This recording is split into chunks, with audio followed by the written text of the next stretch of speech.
Welcome to this presentation about Level 1 and Level 2 outlines. Why do we outline? We outline for a number of reasons, but the most important one is organization. We need to make sure that our essay and the outline it comes from is well organized, flows, makes sense, and can help you write an easily read essay. The next thing is about how all the pieces of your outline fit together to make an essay. You have to remember, when you build an essay, it's not that each section of the essay stands alone and operates in total isolation. It's the complete opposite. All the pieces of an essay somehow have to interact and work together like little gears to make the machinery of your essay tick. Also, your computer does not have a brain. When you sit down and write an essay, it depends upon you to write the essay because you're the one with the brain.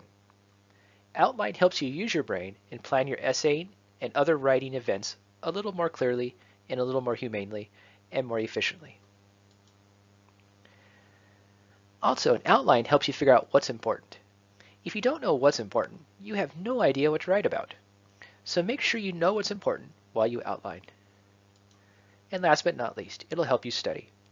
If you can write a solid outline, which teaches you how to put all the pieces together as to understand what you studied, you successfully studied that topic. Nothing is more important than understanding how all the pieces fit together and give rise to a larger understanding of what you read. You may be wondering how to go about outlining, or at least how to start. The first thing you do not do is sit down and write. The first thing you do is you sit down and read and take notes from your reading. Make sure the notes are complete and integrate APA formatted citations and references as needed. Why? Well, they're easy to forget. And if you write them down in your notes, you won't forget. Pretty easy. After you're done taking your notes, sit there and look at your notes and make a small list of ideas that come to mind. And after you have this list of ideas, group these ideas into groups or categories and denote how these groups or categories interact.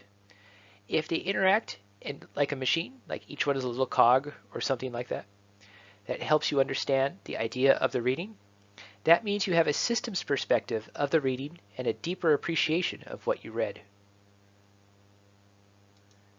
The last thing you want to do is label your groups. You can label them abstract and concrete, for example. Abstract groups tend to contain factors and reasons and the intangible things that drive the reading. The concrete stuff is more about example. It's the stuff that you could show people, show your readers, like saying, hey, here's an example of what I'm talking about. Those things tend to be more concrete. What is a Level 1 heading and what does it mean? A Level 1 heading is simply a heading that represents a big idea within your essay. Curiously, they also manifest as APA Level 1s in your essay. Examples are the introduction, lessons learned, and conclusions. These are big segments, big important things that appear in your essay, and the bigger it is, the more likely it is a Level 1 in your outline.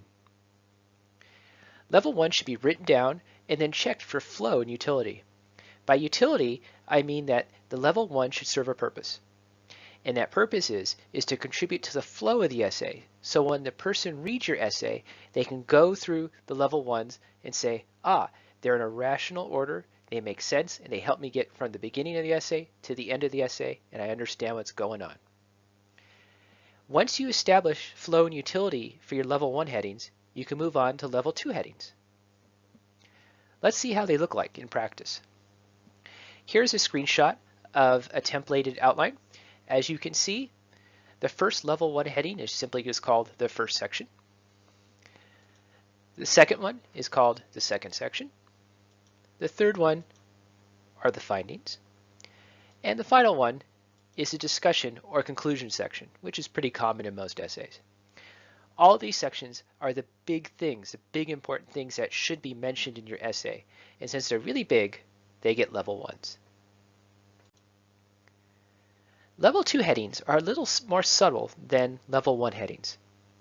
Level 2 headings are simply just a phrase that describe a subtopic contained within its Level 1 heading. Usually, Level 2 headings appear to the right and below a Level 1 heading.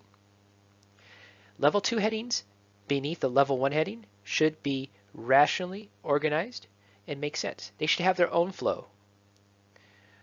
Also, you have to remember, all level 2 headings beneath a level 1 heading are the same importance. All level 2 headings in its own section all carry the same weight. However, level 1s are more important than level 2s because level 1s are the big idea for that section, whatever that might be. Level 2 are just subtopics and subsections. So, in essence, level 2s are lesser than level 1s. And as a rule, you want to have at least 2 level 2s per level 1. Why? Well, if you only have one level 2, it might be the same thing as your level 1. Or it may mean that you did not develop the thought in your level 1 heading clearly enough to knock out your level 2s. So be careful about that. Let's see one of these in practice.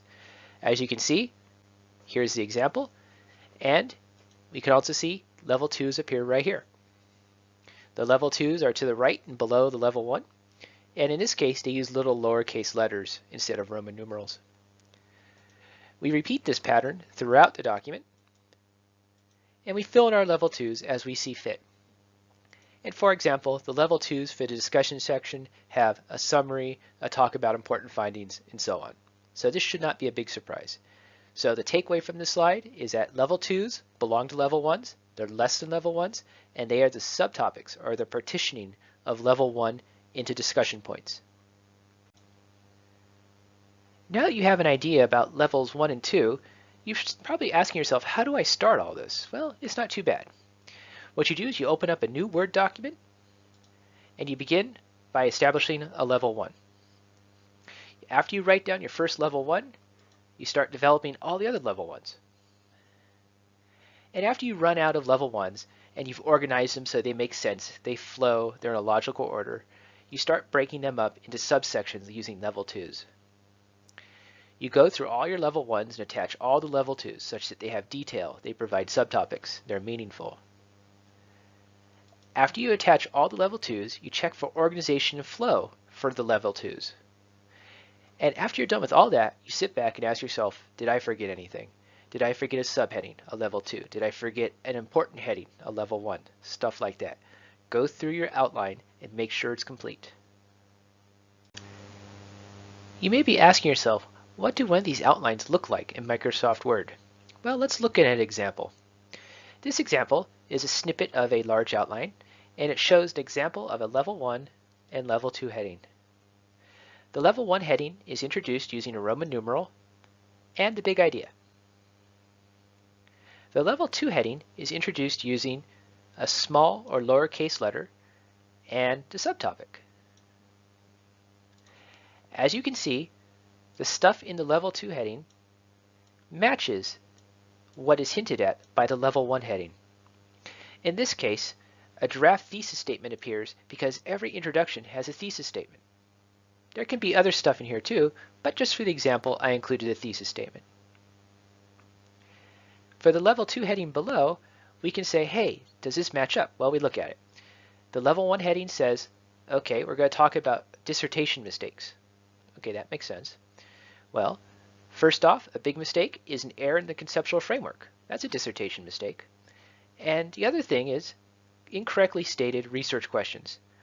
Both of these things fall into the category suggested by the level 1 heading. So we learned that level 1 and level 2 have a particular format.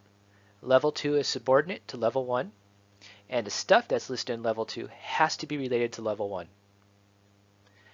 Another bonus you may want to realize, often the level 1 headings here will turn into level 1 headings in your APA formatting.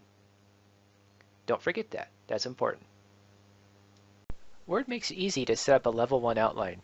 All you have to do is drop down the numbering list and choose to format with Roman numerals. Once you click that, you will find that your level 1 heading is started. So for this example, let's just call it the introduction. And since we need another level 1 heading, let's pop in a few, just for an example, and type in the final level 1 heading. That's how you do it. That's all there is to it. Let's work in some level 2 headings. It's really simple. All you have to do is go to the end of a level 1 heading, press Enter in Tab. And you'll see that it automatically indents you and gives you the letter A. This is where you can put your level 2 headings.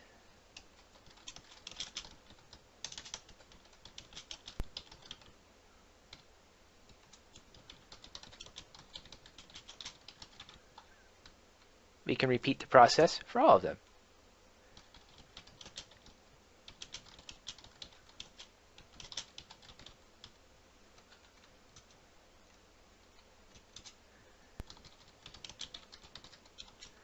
And we can fill in all the level 2 headings we want.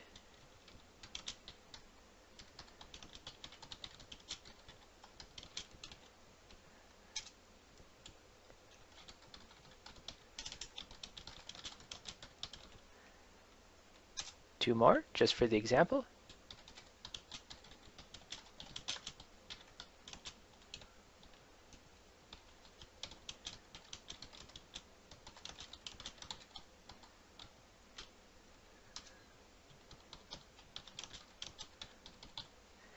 And that's all there is to it for making a level 2 heading.